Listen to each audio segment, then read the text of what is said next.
Festa e Shën Joan Vladimirit mbledh mijëra qytetarë nga të gjitha trevat e Shqipërisë. Qytetarë të gjitha komuniteteve fetare kanë ndezur qerin dhe janë lutur për mbarësi.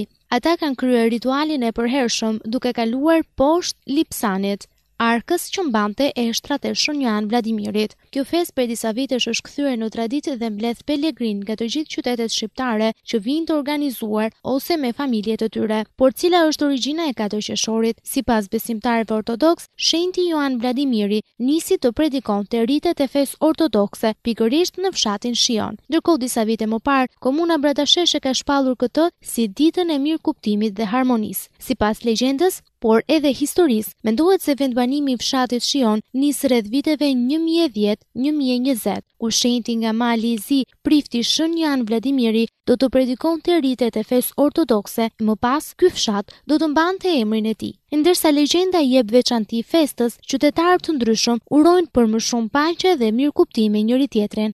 Është një festë shumë e bukur që festohet nga të gjithë, edhe i uroj gjithë besimtarëve gëzuar 4 qershorin. Shëndet dhe marrësi gjithë shqiptarëve. Urimi është për këtë festë të gëzuar dhe gjithë populli të jetë besimtar vinë të festojnë. Unë normalisht të vij nga Lusha çdo vit që festoj këtë festë. Po vim zakonisht me që jemi afër.